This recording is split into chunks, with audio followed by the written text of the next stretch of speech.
মঞ্চৰ সন্মুখত যিসকল অতিথি উপবিষ্ট হৈ আছে তেওঁলোককো মই মঞ্চলৈ আমন্ত্ৰণ কৰিছোঁ এখনি গ্ৰুপ ফটো।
অসম ডাউনটাউন বিশ্ববিদ্যালয়ে যি বসন্ত উৎসৱ আয়োজন কৰিছে, আজি এই অনুষ্ঠানত আউনীআটী সত্ৰৰ তৰফেও আমি ভাগ ল'বলৈ পাই, অংশ ল'বলৈ পাই কৃতাৰ্থ মানিছোঁ, গৌৰৱবোধ কৰিছোঁ।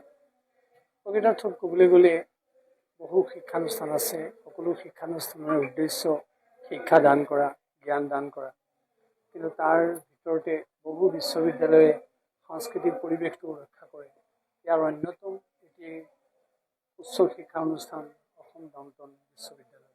তেখেতসকলে অসমৰ বাহিৰৰ, ভাৰতৰ বাহিৰৰ বিভিন্ন ছাত্ৰ ছাত্ৰীক ইয়াত সমবেত কৰি যিদৰে শিক্ষা দিছে, আৰু এয়াই হৈছে আচলতে আমাৰ কাৰণে এক দৃষ্টান্তমূলক আদৰ্শ।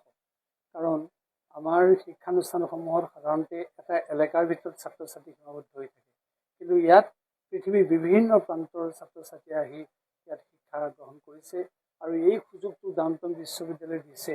সেইকাৰণে আমি এইটো এটা দৃষ্টান্তমূলক আদৰ্শ বুলি কৈছোঁ।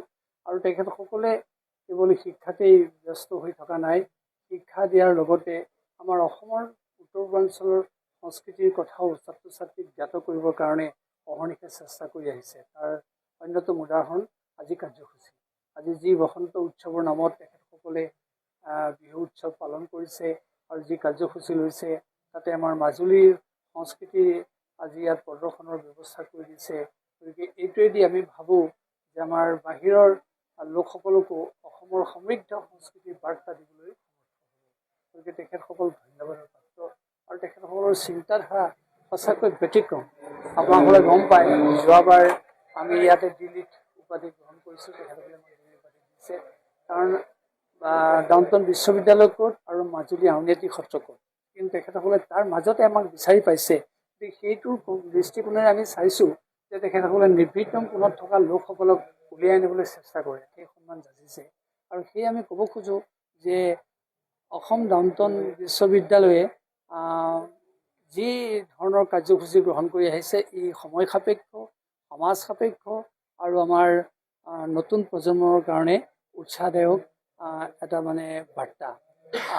আমাৰ আজি যি কৃষ্টি বৰঘৰ মাজুলী আমি ইয়াত প্ৰদৰ্শন কৰিলোঁ, আচলতে আপোনালোকে সকলোৱে জানে, এজন পৰ্যটকে যদি অসমৰ কোনো এটা স্থানলৈ যায়, তাৰ এটা স্থানৰ পৰিচয় পায়, কিন্তু মাজুলীলৈ যদি যায় গোটেই অসমৰ সামগ্ৰিক পৰিচয়টো লাভ কৰে।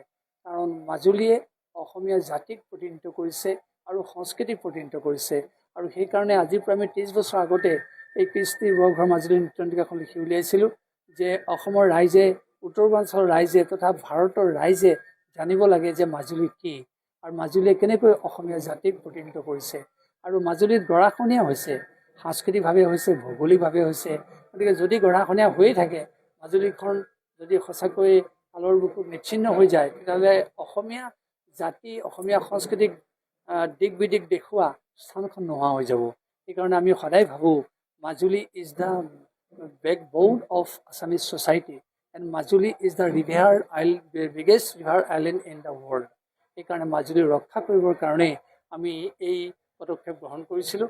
আজি ডাউনটাউন বিশ্ববিদ্যালয়ৰ আমন্ত্ৰণ ক্ৰমে আমাৰ শিল্পীসকলে এই নৃত্যনাটিকা প্ৰদৰ্শন কৰিলে। ডাউনটাউন বিশ্ববিদ্যালয় চহৰত এটা বৰ ব্যতিক্ৰমধৰ্মী অনুষ্ঠান হৈছে। আচলতে অসমৰ সাংস্কৃতিক প্ৰাণকেন্দ্ৰ মাজুলীৰ পৰা সত্ৰাধিকাৰ আহিছে শ্ৰী শ্ৰী পীতাম্বৰদেৱ গোস্বামী, আৰু তেখেতৰ লগত যিসকল ধৰ্মীয় প্ৰাণ ব্যক্তি আছে তেখেতসকলে ইয়াত আহি এনেকুৱা এটা মানে অনুষ্ঠান কৰিলে যে আমাৰ ছাত্ৰ ছাত্ৰীসকলে তাৰ কাৰণে যথেষ্ট উপকৃত হৈছে।